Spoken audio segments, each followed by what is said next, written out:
अभिषेक ED और CID के चक्रव्यूह में तो उलझे हुए हैं, तो उधर उनके साथ दिल्ली में खेला हो रहा है।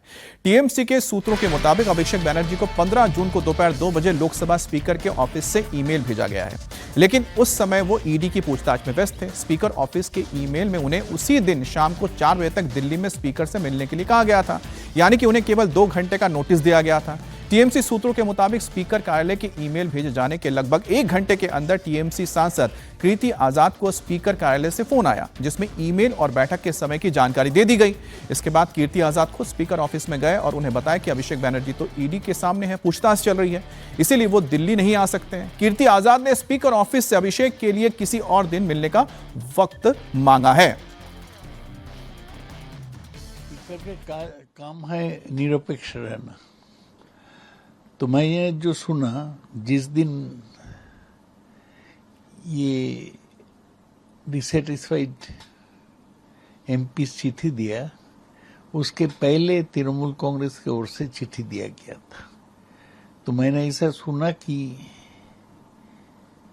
स्पीकर ने तृणमूल कांग्रेस को भी एक चिट्ठी दिया उनसे मिलने के लिए। घोष दस्तीदार अभी ये जो बगावत का नेतृत्व दे रही है, तो उसके काम है कि ममता बनर्जी के साथ जो हैं उसको बदनाम करना, इसीलिए वो कल्याण बनर्जी के खिलाफ इतना कुछ बोल रही है। छोड़े हैं, इसमें बहुत कॉन्ट्रडिक्शन है।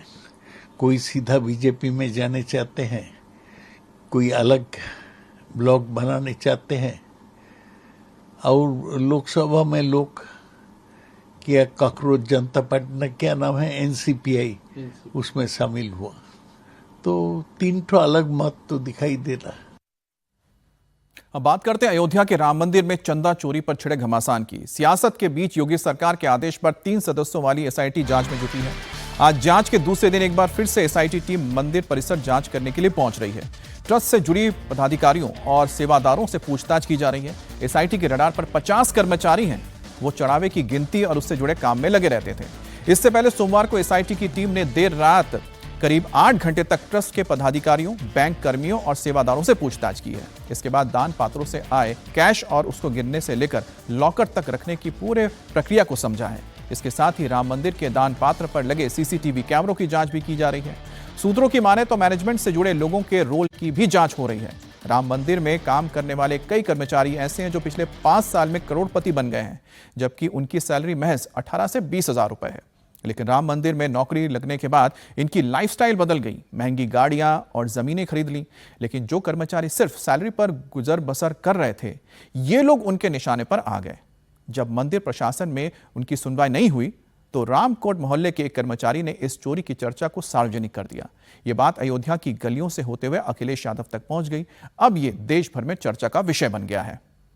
अब चंदा चोरों का भंडाफोड़ करने के लिए एसआईटी फुल एक्शन में जांच चल रही है। एसआईटी टीम की संदिग्ध कर्मचारियों के बैंक खातों के लेन देन और हालिया निवेश और डिलीट किए गए सीसीटीवी फुटेज की बारीकी से जांच हो रही है। अयोध्या पहुंची एसआईटी की टीम दूसरे दिन भी लगातार आज जांच करेगी और इस समय हमारी जो उपस्थिति है वो सरयू अतिथि गृह है अयोध्या यानी कि रामकथा पार्क में है, जहां पर आप देख सकते हैं कि जो एसआईटी के मेंबर्स हैं, एसआईटी के जो कमिश्नर हैं लखनऊ के विजय विश्वास पंत, उनकी मौजूदगी है। इसके अलावा आईजी लखनऊ आप देख सकते हैं उनकी गाड़ी खड़ी हुई है, किरण एस की, और इसके अलावा जो विशेष सचिव हैं वित्त विभाग के, उनकी गाड़ी भी मौजूद है। यानी कि ये बात बिल्कुल साफ हो जाती है कि जो कल 8 घंटे एसआईटी ने पूछताछ मंदिर प्रांगण में की है, राम मंदिर ट्रस्ट के पदाधिकारियों से की है, उन लोगों से की है जिनके ऊपर दरअसल ये जिम्मेदारी थी कि वो नोटों को गिनेंगे, उसके बाद उनको सुरक्षित बैंक पहुँचाएंगे और उसके बाद किस हालात में सीसीटीवी खराब हुए। राम मंदिर के दान में चोरी के आरोपों पर महंत कमल नयन दास का बयान भी सामने आया है। उन्होंने कहा है कि हमें सीएम योगी के ऊपर पूरा भरोसा है, जो भी गड़बड़ी सामने आई है उसे सुधार लिया जाएगा। महंत कमल नयन दास अखिलेश यादव की बयानबाजी से काफी गुस्से में दिखे।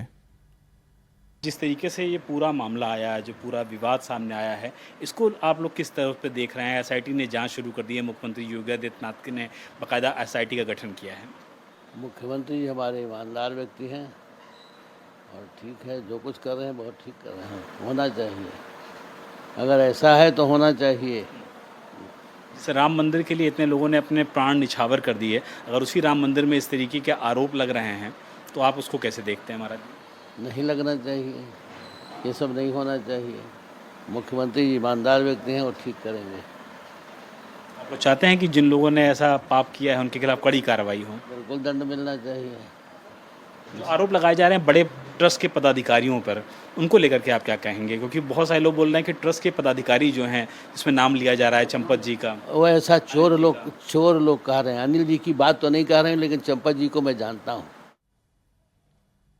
और इस खबर पर बात करने के लिए विशाल हमारे साथ जुड़ गए। विशाल, क्या जो एसआईटी की टीम है वो मंदिर में पहुंच चुकी है और आज वो क्या करने जा रहे हैं? और दूसरी बात है कि क्योंकि जो पैसा आता था दान के लिए वो तो अकाउंटेड नहीं होता था, लेकिन बाद में जब गिना जाता तब वो अकाउंट में आता, तो ऐसे में कैसे जो ये चोरी हुई है उसके बारे में जानकारी मिल पाएगी? कितना मुश्किल होने जा रहा है एसआईटी के लिए?